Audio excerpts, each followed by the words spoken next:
اوکی؟ بریم سر اصل مطلب. اولین کاری که باید بکنی تا زندگیت بهتر بشه اینه که دست از زندگی در گذشته برداری. گذشته رو بهم نشون بده. واقعا نشونم بده. کجاست؟ حتی نمیتونی گذشته رو نشون بدی. میدونی چرا؟ چون گذشته وجود نداره. اون فقط یه فکر توی ذهنته. تو فقط داری به یه چیزی فکر میکنی و همون فکر داره جلوی برنامه ریزی برای آینده و حضور داشتن در لحظه حال رو میگیره. تو داری با یه فکر توی سرت شکنجه میشی. واقعا متوجه نیستی؟ ما نمیتونیم گذشته رو عوض کنیم. نمیتونیم چیزی که اتفاق افتاده رو تغییر بدیم. نمیتونیم کارایی که کردیم رو عوض کنیم. نمیتونیم چیزایی که برامون اتفاق افتاده رو تغییر بدیم. هیچ چیزش رو نمیتونیم تغییر بدیم. اون دیگه بر نمیگرده. ما هر دقیقه داریم پیرتر میشیم و تو انتخاب میکنی که تو گذشته زندگی کنی.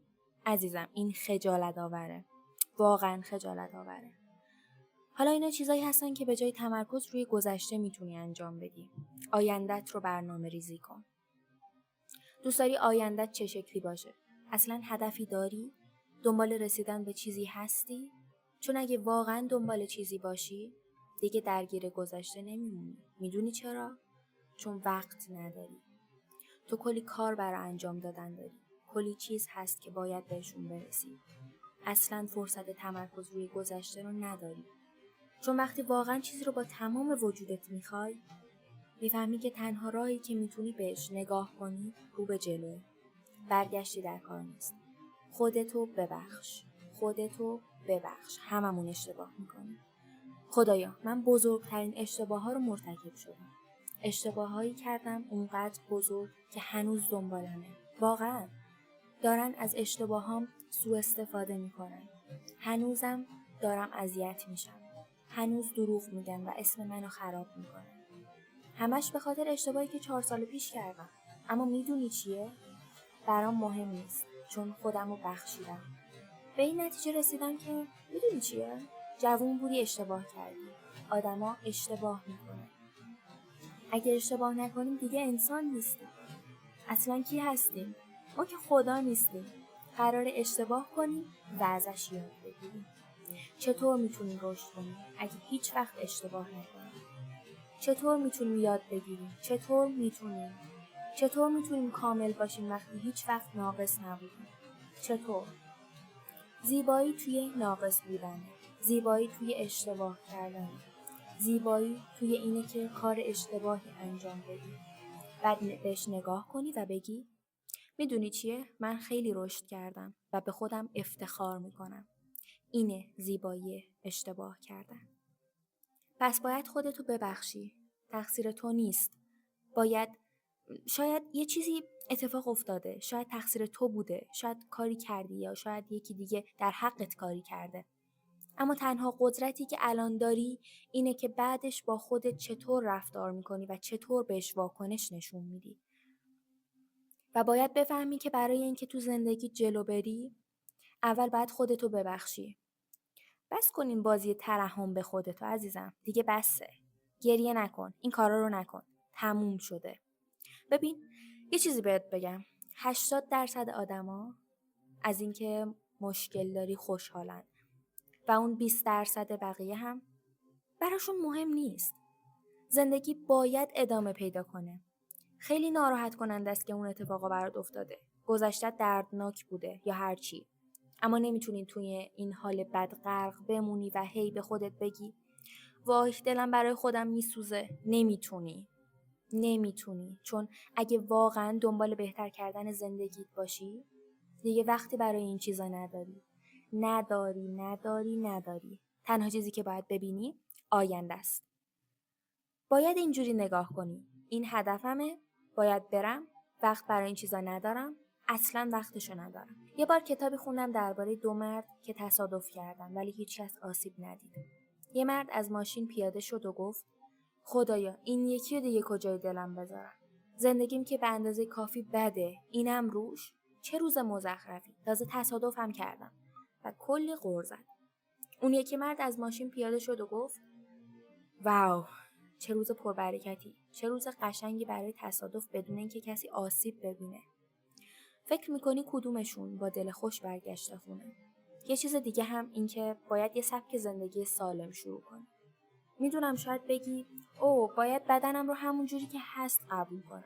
آره، باید بدنتو دوست داشته باشی قطعا. ولی اینکه بخوای سالم باشی یا سالم تر بشی هیچ ایرادی نداره. منظورم اینه که ورزش رو شروع کن. لازم نیست 1 ساعت بری باشگاه یا از 0 تا 100 بری بالا. نه. آروم شروع کن. مثلا روزی یه تمرین 10 دقیقه‌ای یا حتی ورزش نکن. فقط راه برو. ببین اصلا روزی 10,000 قدم راه میری؟ هر روز پیاده روی کن. برو توی طبیعت. راه برو. حواست به افکارت باشه. فکر کن چی میخوای. مثبت‌تر فکر کن. ولی حتما پیاده روی کن. واقعا کمک میکنه حالت بهتر. یه پیشنهاد دیگه هم این که کمی سالم‌تر غذا بخور. نمیگم فقط سالاد بخور یا همه چیزو حذف کن. نه. چون این باعث اختلال تغذیه میشه. خودم تجربهش رو داشتم. اصلا قشنگ نیست. ظاهر آدم خوب نیست. فقط مریض به نظر میرسه. واقعا. ولی یه کاری که میتونی بکنی اینه که کم کم شروع کنی. مثلا بگی از فردا آب بیشتری میخورم. بعدش بگی میخوام کمتر شکر بخورم. اگه کاملا حذفش کنی چون سخته. یا بگی میخوام این وعده رو با سبزیجات جایگزین کنم. و همینجوری کم کم نتیجهش رو میبینی.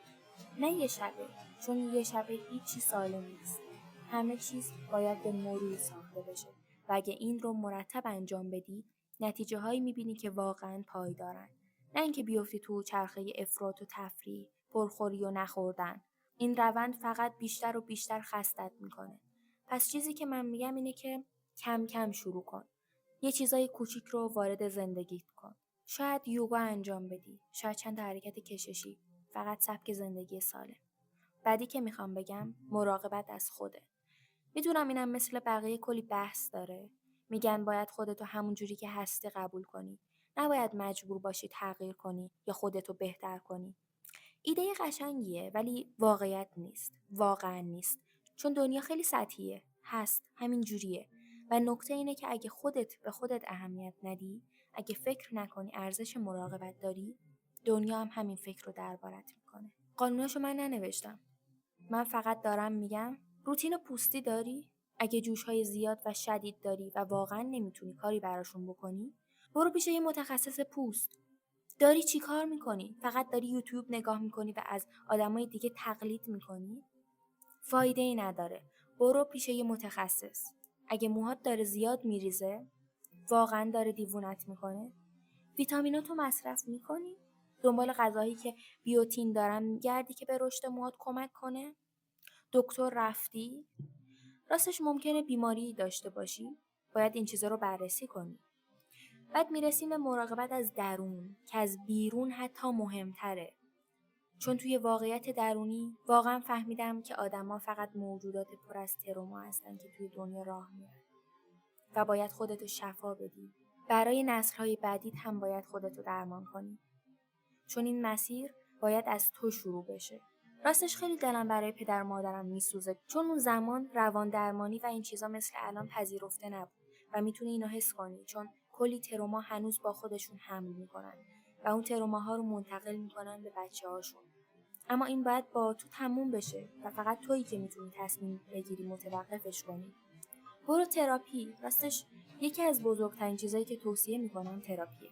چون حرف زدن با یه غریبه، یه تراپیستی که مجوز داره و بلده چطور با احساساتت برخورد کنه، یه کار خیلی خوب و قشنگه برای اینکه خودت رو بهتر بشناسی و بتونی بعضی بخش‌های وجودت رو درمان کنی. روی خودت کار کن. روی آزاد کردن تروماهات کار کن. بفهم که خیلی از چیزایی که الان اذیتت میکنن، خیلی از مشکلات ذهنی که الان داری، ممکنه واکنش به تروماهایی باشن که هنوز ازشون عبور نکردی. و به کسایی که با تروما و مشکلات روحی دست و پنجه نرم میکنن، واقعا پیشنهاد میکنم وارد رابطه نشی. تنها باش. روی خودت تمرکز کن. روی درمان تمرکز کن. چون اگه این کارو نکنی، دردتو میریزی سر آدمایی که اصلا بهت آسیبی نزنن. واقعا همینطوره. اگه بهت خیانت شده، اگه کسی بهت نارو زده، اگه به کسی اعتماد نداری، اول برو اون زخما رو درمان کن. چون شریک عاطفی تقصیری نداره. ولی ممکنه ناخودآگاه شروع کنی به بدرفتاری باهاش یا بی‌اعتماد شدن بهش. فقط چون قبلا بد باهات رفتار شده و این انصاف نیست. اونا اون کارو با تو نکردن ولی لیاقتش رو هم ندارن. تو باید مسئولیتش رو بپذیری و شروع کنی به درمان اون بخش‌های از خودت. اگه نمیخوای با تراپیست صحبت کنی، اگه دوستی نداری که باهاش حرف بزنی، با خدا حرف بزن، با جهان، با هر چیزی که بهش باور داری. وقتی تنها توی اتاقی، من خودم همیشه این کارو میکنم. فقط حرف بزن و بگو ببین این حس منه، این اتفاق برام افتاد و اصلا خوشم نمیاد. این حسمه، این چیزیه که میخوام، این هدفامه و تو باید کمکم کنی. میدونی خدا چقدر مشتاقه که باهاش حرف بزنی؟ چقدر منتظر صداتو بشنوه؟ و تو فقط توی سکوت داری زجر رو میکشی. حرف زدن حس خوبی داره. آزاد کردن احساسات حس خوبی داره. راحت شدن از اون فشار درونی حس خوبی داره. با جهان حرف بزن، با خدا حرف بزن. اونا اینجان که گوش کنن، اینجان که کمکت کنن. و من 100% تضمین میکنم که کم کم نشونه‌هایی رو توی زندگیت میبینی و اتفاقایی رو میبینی که کمکت میکنن. چون درباره‌شون صحبت کردی. از آدمایی که انرژیتو میکشن دوری کن. خدای من، این یکی از بدترین بخش هاست. ما اونقدر از تنهایی میترسیم که ترجیح میدیم توی رابطه‌های سمی بمونیم و این یه بی‌صداقتی بزرگ در حق خودته. چطور دلت میاد؟ واقعا چطور دلت میاد؟ چون واقعیت اینه که اگه توی یه محیط سمی باشی هیچ وقت رشد نمی‌کنی. چون هر وقت بخوای بری بالا اونا دورتو میگیرن و میکشن پایین. باید یه چیزو بفهمی. ببین، تو میتونی احساسات رو تغییر بدی ولی نمیتونی رفتار بقیه با خودت رو عوض کنی. نمیتونی. و این مسئولیت تو هم نیست. پس پیشنهاد من اینه. اگه توی یه محیط سمی زندگی میکنی، اگه توی یه رابطه سمی هستی، تا جایی که میتونی خودتو جدا کن و کمتر با اون آدما درگیر شو، چون واقعا انرژی تو میکشن. یا دنبال راهی باش که از اون فضا بری. اگه نوجوانی و توی یه خونه سمی زندگی میکنی، میگم یه کار پیدا کن، پول جمع کن و وقتی سنت رسید و تونستی مستقل شو. چون گاهی حتی خانواده خود آدم میتونه منبع سمی بودن باشه و اون از همه دردناک‌تره. ولی سعی کن خودتو کنار بکشی، بیشتر وقتتو سر کار بگذرون، بیشتر خودتو درگیر چیزای مفید کن، ولی کنار آدمای منفی نباش. و حتی اگه اونا منفی باشن و بیان طرفت و بخوان انرژیتو بکشن، انرژیتو بهشون نده، چون بدون یه چیزی که کنترل کاملشو داری واکنشت به آدم هاست و جرئت نکن انرژیت رو بهشون بدی. اونا اصلا لیاقتشو ندارن، هیچ وقت ندارن. یه چیز دیگه هم بگم، دنبال دانش باش. چند تا کتاب ماه گذشته خوندی؟ اصلا کتاب میخونی؟ اگه کتاب خوندن برات لذت بخش نیست، منم قبلا دوست نداشتم اما الان شیفتش شدم.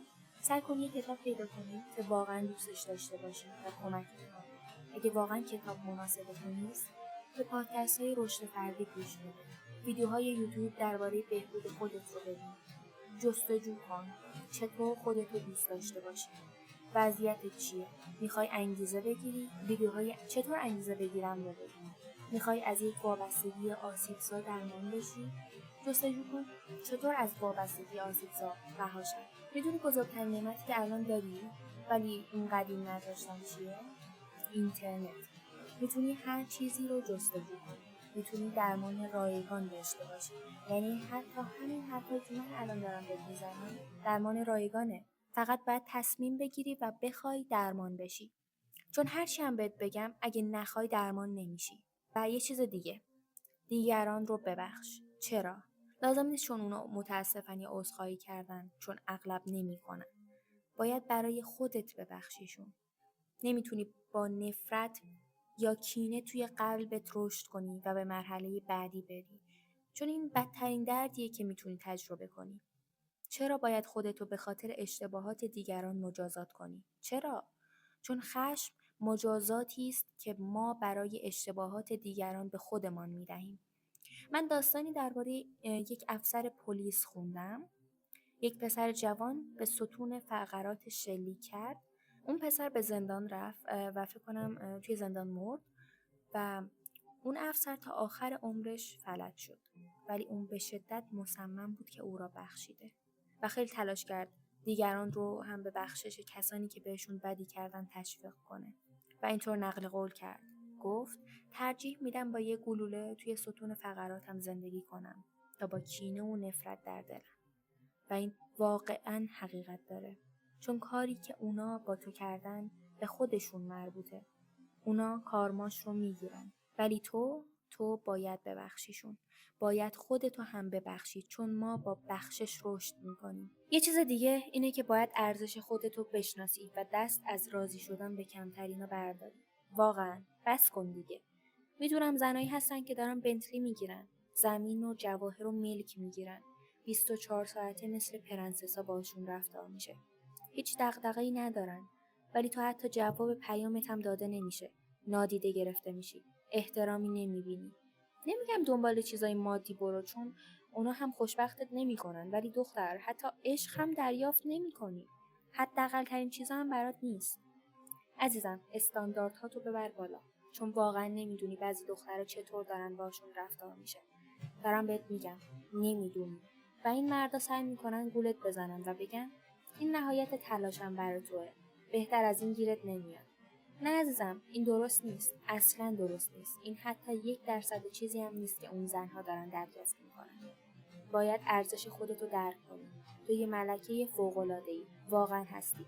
حتی اگه خودت باور نشه، زیباترینی، قوی‌ترینی، با اعتماد به نفس ترینی. باید خیال پرداز باشی. شروع کن به گفتن اینا به خودت، چون هر چیزی که فکر میکنی وارد زندگیت میشه. واقعا همینطوره. میدونی من چی کار میکنم؟ توی آینه نگاه میکنم و میگم من خیلی قدرتمندم و واقعا هم هستم.